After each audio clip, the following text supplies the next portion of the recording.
नमस्कार। टाटा समूह एक ऐसा नाम जिस पर आप जानते हैं करोड़ों लोगों का भरोसा टिका है। अक्सर अच्छी खबरों में रहता है ये समूह। हाँ बिल्कुल। लेकिन पिछले कुछ समय से कुछ गलत वजहों से सुर्खियों में है। तो सवाल ये उठ रहा है कि क्या टाटा समूह, जिसका कारोबार मेरा मतलब है लगभग 180 बिलियन डॉलर का है, वो किसी बड़े अंदरूनी संकट का सामना कर रहा है? और ये सिर्फ एक कंपनी का मामला नहीं लगता, ये उस भरोसे की बात है जो दशकों में बना है। नहीं, ये चिंता बिल्कुल वाजिब है। देखिए, टाटा समूह सिर्फ एक कारोबारी घराना तो है नहीं, ये भारतीय उद्योग जगत का एक कह सकते हैं स्तंभ है। सही कहा। तो इसकी स्थिरता का असर पूरे बाजार पर पड़ता है। इसलिए जब समूह के अंदर से ही इस तरह की खींचतान की खबरें आती हैं, तो हाँ, सवाल उठना तो लाजमी है। तो चलिए आज इसी मामले की तह तक चलते हैं। हमारे पास जो भी जानकारी है, जो विश्लेषण है, उसके आधार पर हम टाटा ट्रस्ट और टाटा सन्स के बीच का जो जटिल रिश्ता है, उसको समझेंगे। ये जो ताजा विवाद है, इसकी जड़ क्या है, इसे खंगालेंगे। रतन टाटा जी के निधन के बाद नेतृत्व को लेकर क्या स्थिति बनी है, सरकार को क्यों दखल देना पड़ा, और इस पूरे घटनाक्रम का व्यापक असर क्या हो सकता है, इन सब पर चलिए बारीकी से नजर डालते हैं आज। हाँ, और शुरुआत शायद हमें टाटा समूह की संरचना से करनी चाहिए, क्योंकि मुझे लगता है यहीं से इस विवाद की कड़ियां जुड़ती हैं। अच्छा। तो 1868 में जमशेदजी टाटा ने इसे स्थापित किया। मुंबई मुख्यालय है। आज तो ये समूह मतलब नमक से लेके software, steel, aviation, automobile, hotels, कहाँ नहीं है। हाँ, हर जगह। TCS, Tata Motors, air India. बिल्कुल। टाटा स्टील, इंडियन होटल्स यानी ताज ग्रुप, ये सब बड़ी दिग्गज कंपनियां इसी समूह का हिस्सा हैं। और इन सभी कंपनियों की जो मुख्य नियंत्रक कंपनी है, होल्डिंग कंपनी से कहते हैं, वो है टाटा सन्स। यही है ना? बिल्कुल सही। टाटा सन्स एक तरह से पूरे समूह का सेंट्रल कमांड सेंटर है, जैसा आपने कहा। ठीक है। लेकिन यहाँ एक और परत है, और वो सबसे अहम है, वो है टाटा ट्रस्ट। अच्छा, हाँ, ट्रस्ट की बात आती है। जी, ये कई परोपकारी ट्रस्टों का एक समूह है। बने तो ये समाज सेवा के उद्देश्य से थे, लेकिन इनकी सबसे बड़ी भूमिका ये है कि इन ट्रस्टों के पास टाटा सन्स की करीब 66% हिस्सेदारी है। 66%? हाँ। इसका सीधा मतलब ये हुआ कि टाटा ट्रस्ट ही असल में टाटा सन्स का मालिक है, और अगर वो टाटा सन्स का मालिक है तो परोक्ष रूप से पूरे टाटा समूह का मालिक है। ओह, तो मतलब ये जो परोपकारी ट्रस्ट हैं, असल में वही पूरे व्यापारिक साम्राज्य को कंट्रोल करते हैं। ये तो यहीं से बात दिलचस्प हो जाती है। बिल्कुल। तो इसका मतलब तो ये हुआ कि अगर ट्रस्ट के लेवल पर कोई अस्थिरता आती है, कोई प्रॉब्लम होती है, तो उसका सीधा असर टाटा सन्स और फिर पूरे ग्रुप पर पड़ेगा। आप बिल्कुल सही समझ रहे हैं। और जो मौजूदा संकट है, उसकी जड़ ठीक यहीं पर है, टाटा ट्रस्ट के भीतर। अच्छा। देखिए, अक्टूबर 2024 में रतन टाटा जी का निधन हुआ। वो दशकों तक समूह के मतलब निर्विवाद नेता रहे, ट्रस्ट के चेयरमैन थे। उनके जाने से एक खालीपन सा आ गया, एक लीडरशिप वैक्यूम पैदा हो गया। उनके बाद उनके सौतेले भाई नोएल टाटा, उन्हें टाटा ट्रस्ट का नया चेयरमैन बनाया गया। लेकिन ये नियुक्ति क्या सर्वसम्मति से हुई थी? कुछ ऐसा सुनने में आया कि सब सहमत नहीं थे। यहीं से असल मतभेद शुरू हुए। टाटा ट्रस्ट में मुख्य रूप से 6 ट्रस्टी हैं, जो मिलकर फैसले लेते हैं। 6 प्रमुख ट्रस्टीज? हाँ। ठीक है। तो नोएल टाटा की चेयरमैन के तौर पर नियुक्ति पर कुछ प्रमुख ट्रस्टियों को आपत्ति थी। उन्हें शायद ये डर था कि सत्ता एक ही व्यक्ति या कह लीजिए गुट के हाथों में सिमट रही है। जो पावर कॉन्सेंट्रेशन का डर। हाँ, वो चाहते थे कि नेतृत्व में ज्यादा संतुलन हो। ये सिर्फ एक पद की लड़ाई नहीं थी, बल्कि ट्रस्ट के अंदर जो शक्ति संतुलन है, उसको लेकर चिंता थी। और ये जो अंदरूनी खींचतान चल रही थी, ये खुलकर सामने कब आई?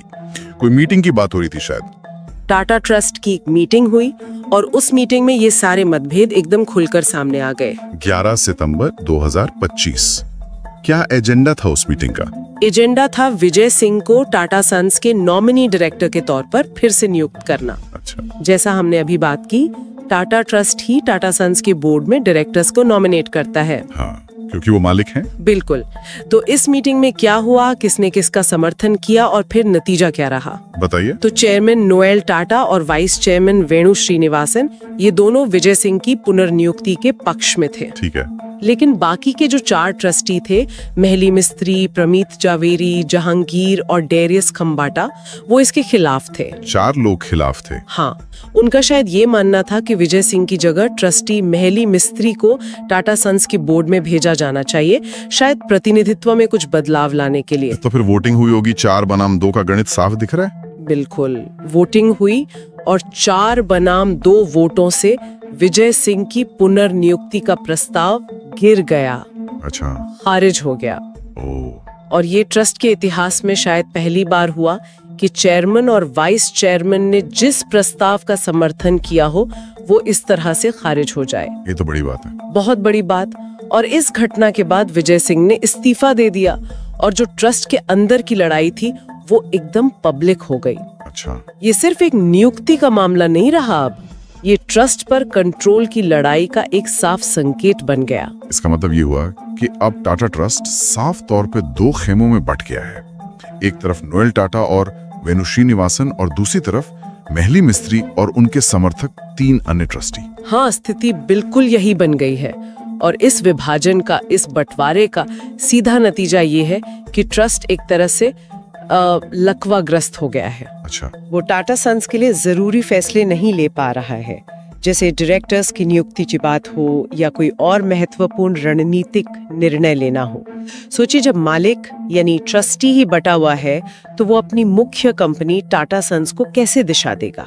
हाँ, ये तो एक गंभीर गतिरोध यानी डेडलॉक वाली स्थिति हो गई। बिल्कुल, टाटा सन्स को अरबों डॉलर के निवेश करने हैं, वैश्विक विस्तार करना है, इतने प्रतिस्पर्धी बाजार में समूह को आगे ले जाना है, लेकिन उसके बोर्ड की संरचना ही अटकी पड़ी है क्योंकि ट्रस्ट में सहमति नहीं बन पा रही। ये बहुत गंभीर बात है। इस पूरी जटिल स्थिति में एक और प्लेयर का जिक्र आता है, शाहपुरजी पालोनजी समूह। मिस्त्री परिवार जो इस समूह से जुड़े हैं, उनकी टाटा सन्स में करीब 18.4% हिस्सेदारी है। उनका क्या रोक है इस सब में? हाँ, शाहपुरजी पालोनजी समूह का एंगल भी महत्वपूर्ण है। देखिए, वो लोग लंबे समय से ये मांग कर रहे हैं कि टाटा सन्स को शेयर बाजार में लिस्ट किया जाए। अच्छा, लिस्टिंग की मांग। अभी तो ये प्राइवेट लिमिटेड कंपनी है। जी हाँ, उनका तर्क ये है कि लिस्टिंग से पारदर्शिता बढ़ेगी, जो माइनॉरिटी शेयर होल्डर्स हैं जैसे कि वो खुद, उनके हितों की रक्षा होगी और कंपनी का सही मूल्यांकन भी हो पाएगा। लेकिन क्या टाटा ट्रस्ट इस लिस्टिंग के पक्ष में है? मतलब शायद नोएल टाटा और जो मौजूदा प्रबंधन है वो इसके लिए तैयार ना हो। यहीं पर एक और पेंच है। जो खबरें आ रही हैं उनके मुताबिक ट्रस्ट के भीतर लिस्टिंग को लेकर भी गहरे मतभेद हैं। अच्छा, इस पर भी बंटवारा है। हाँ, जो गुट अभी कह सकते हैं सत्ता में है, यानी नोएल टाटा खेमा, वो शायद लिस्टिंग के पक्ष में नहीं है, क्योंकि लिस्टिंग से ट्रस्ट का कंट्रोल कुछ हद तक कमजोर हो सकता है, बाहरी दबाव बढ़ सकता है, रेगुलेटरी जांच वगैरह। बिल्कुल।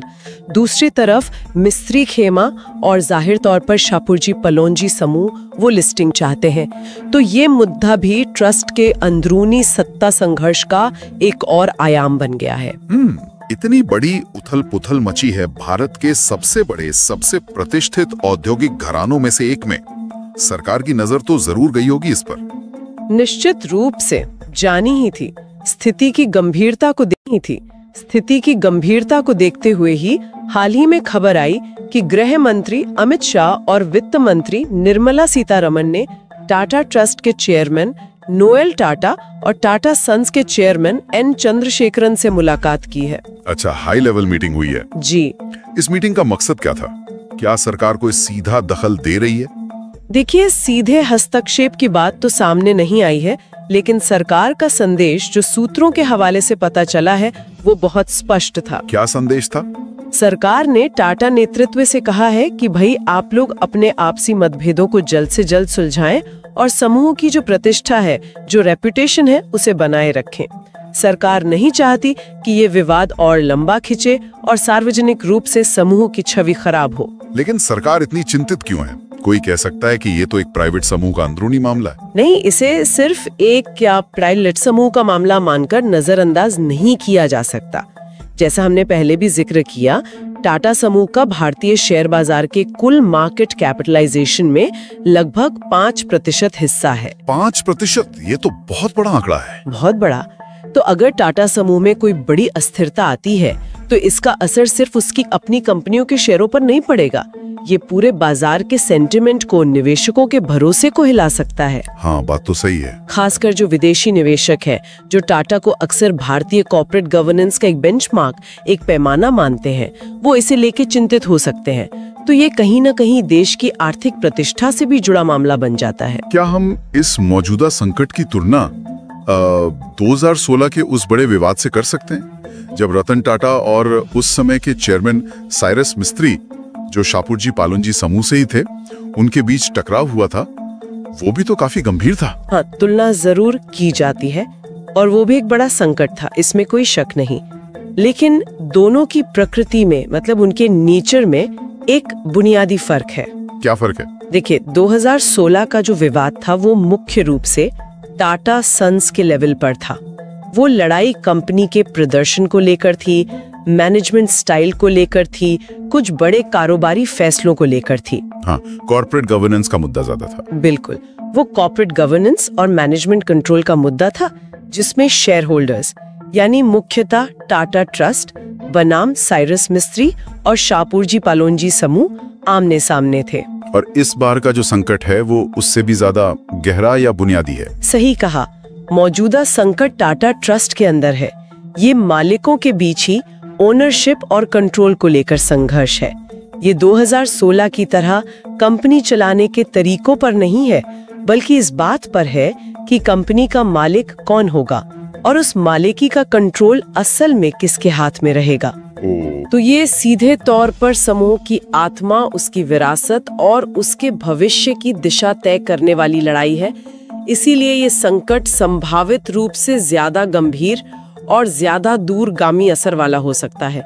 ये सिर्फ मैनेजमेंट का सवाल नहीं है, ये ओनरशिप के कोर का सवाल है। ये तो वाकई एक चिंताजनक तस्वीर पेश करता है।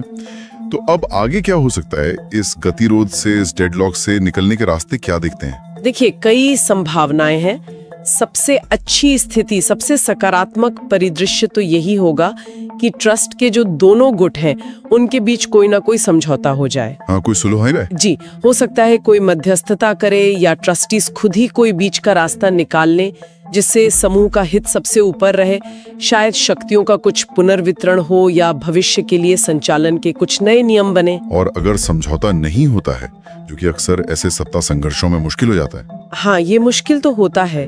तो दूसरी संभावना ये है कि ट्रस्ट की संरचना में ही कुछ बदलाव हो सकता है कुछ ट्रस्टी रिटायर हो या शायद उन्हें हटाया जाए, या फिर जैसा मैंने कहा, ट्रस्ट के संचालन के नियमों में यानी गवर्नेंस स्ट्रक्चर में ही बड़े सुधार किए जाएं।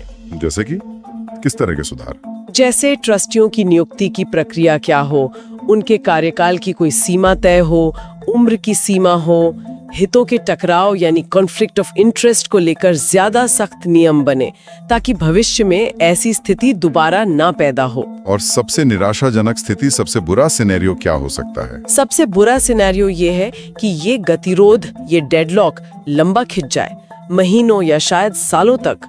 अगर ट्रस्ट फैसले लेने में अक्षम रहता है तो जैसा हमने कहा, टाटा सन्स प्रभावी ढंग से काम नहीं कर पाएगी। बड़े निवेश रुक सकते हैं, नई परियोजनाएं अटक सकती हैं, लीडरशिप में एक अनिश्चितता का माहौल बन सकता है। इसका सीधा असर टाटा समूह की कंपनियों के प्रदर्शन पर, उनके विकास पर और उनकी वैश्विक प्रतिष्ठा पर पड़ेगा। ये समूह के लिए एक बहुत बड़ा झटका हो सकता है, जिससे उभरने में फिर सालों लग सकते हैं। इस पूरे मामले का असर, जैसा आपने पहले भी इशारा किया था, सिर्फ टाटा समूह तक ही सीमित नहीं रहेगा। इसके व्यापक मायने क्या हैं भारतीय कॉर्पोरेट जगत के लिए? निश्चित तौर पर इसके बहुत व्यापक मायने हैं। पहली बात तो ये कि ये मामला भारत में जो ट्रस्ट द्वारा नियंत्रित या पारिवारिक नियंत्रण वाले बड़े कारोबारी समूह हैं, उनके लिए एक नजीर, एक प्रेसिडेंट बन सकता है। अच्छा, ये उत्तराधिकार योजना कैसे हो, कॉर्पोरेट गवर्नेंस कैसी हो, पारदर्शिता कितनी जरूरी है, बोर्ड का कंट्रोल किसके पास हो, इन सब मुद्दों पर एक नई बहस छिड़ेगा।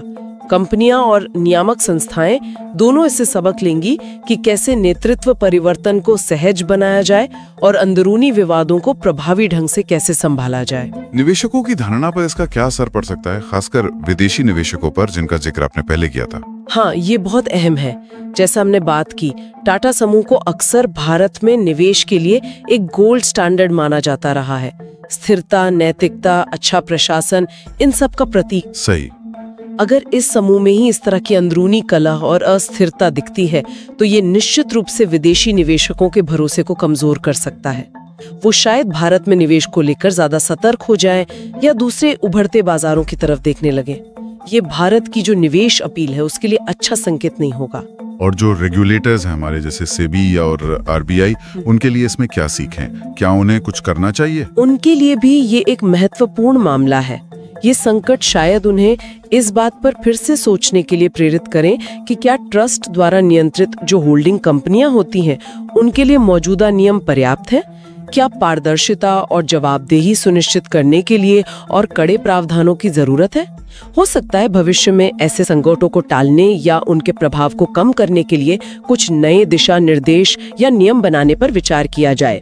तो कुल मिलाकर तस्वीर ये उभर रही है कि टाटा ट्रस्ट, जो इस विशाल साम्राज्य की नींव है, उसी नींव में पड़ी दरार अब पूरे ढांचे को हिला रही है।